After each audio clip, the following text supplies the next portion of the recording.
Comment trouver un job? Je vais le faire très vite. Un job ou un stage? Eh bien, ça va être une question de méthode, ça va être une question de réseau et ça va être une question de support, d'aide. Alors, je vous donne très vite, puisqu'on va être à court de temps, je vous donne des choses qu'il ne faut pas faire.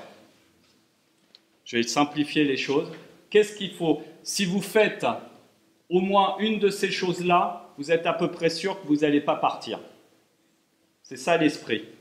Donc, déjà, travailler dans l'urgence. Ensuite, pas de projet professionnel. La personne qui ne sait pas où elle va. Alors ça, elle va aller nulle part. Ensuite, le marketing personnel, nul.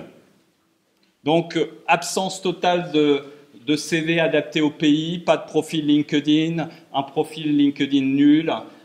Tout ça, c'est parfait pour rester ici. Pas de réflexion sur votre valeur ajoutée. Évidemment, pas de réseau.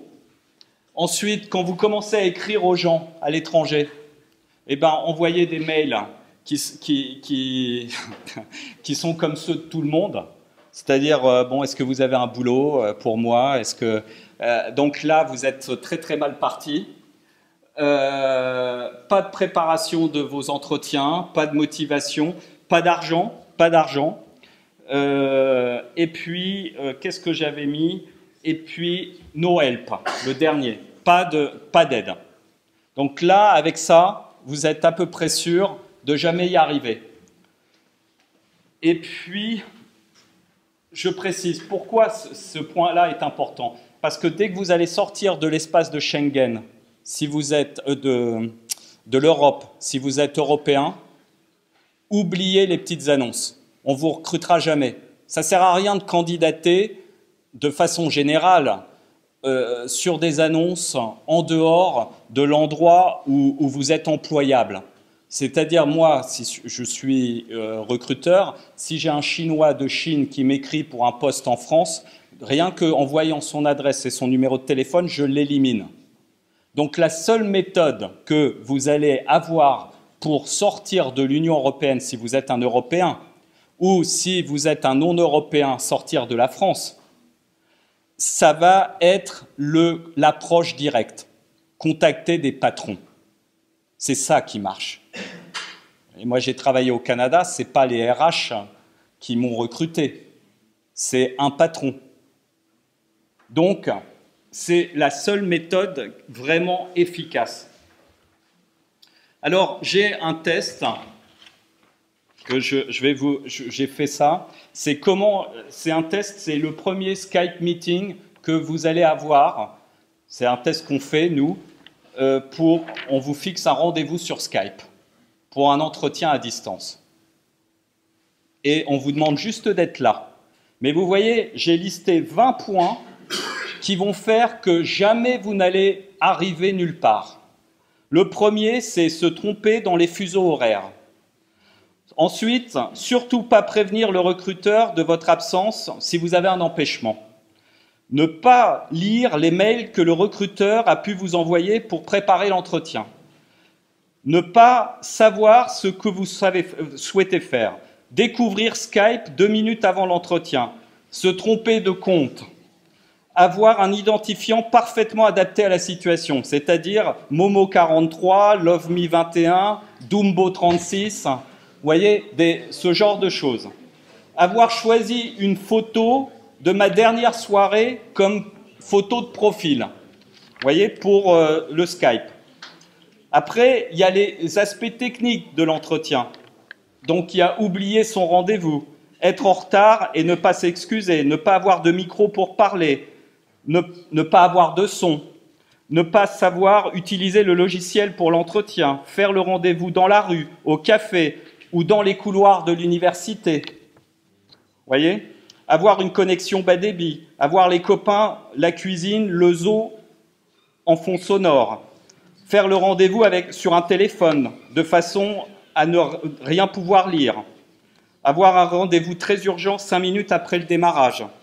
Choisir de faire l'entretien dans une langue où votre niveau est A2 ou A1. Tutoyer le recruteur. Tout ça, c'est juste la première fois qu'on vous fixe un rendez-vous. Et vous en avez déjà là, je vous assure, vous en avez déjà là au moins 50% qui disparaissent de la circulation. Juste sur un meeting Skype.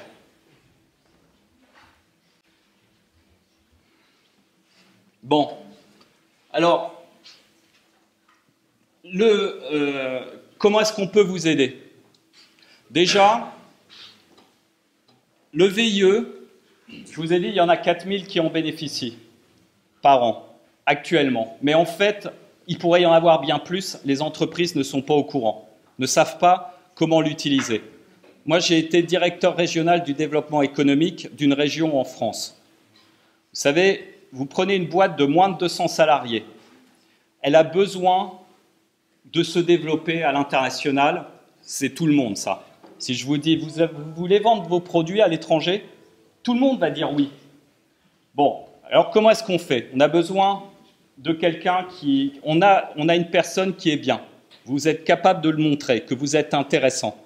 Eh bien, c'est formidable. Ce contrat-là, vous avez moins de 29 ans, abattement des charges sociales et patronales. Déjà, vous coûtez 40 000 € à la base à la boîte, vous n'allez plus qu'en coûter 20 000. 50% d'éliminés.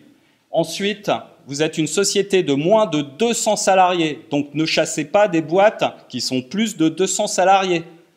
Donc, si vous allez sur des boîtes qui ont moins de 200, elles peuvent bénéficier de subventions européennes pour les PME d'aide à l'export. Ce sont des aides qui passent par les régions. Et moi, je vous fais un montage où vous allez payer quasiment rien, pas dans la première année, pour le recrutement du jeune. Vous vous rendez compte? Un chef d'entreprise peut vous recruter et vous lui coûtez rien, pas dans un an. Sauf qu'ils ne le savent pas et ils n'ont pas le talent en face d'eux. Le problème, c'est ça. C'est qu'ils n'ont pas le gars, donc ils vont pas, les dispositifs, ça ne les intéresse pas. Et quand il y a quelqu'un qui est bien, ben, les gens ne savent pas comment faire. Donc venez, parce qu'il faut en discuter, souvenez-vous de ça. Ça, c'est la première chose. Moi, je vous montre le contrat qui va vous permettre d'être recruté et de coûter 0 à la boîte pendant un an. Mais je vous ai donné mes critères, hein. Une boîte de moins de 200 salariés. Ensuite, du réseau.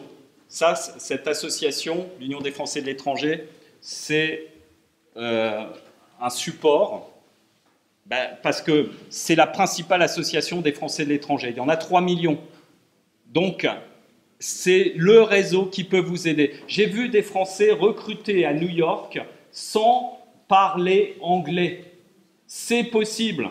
Vous voyez, c'est possible si votre recruteur, il est français. Vous voyez, si vous êtes nul en anglais, pourquoi aller chercher dans des boîtes où vous allez être confronté à la limite de la langue? Il faut forcément s'adresser à des Français. Et il faut le faire intelligemment. Donc, il y a les réseaux pour vous aider.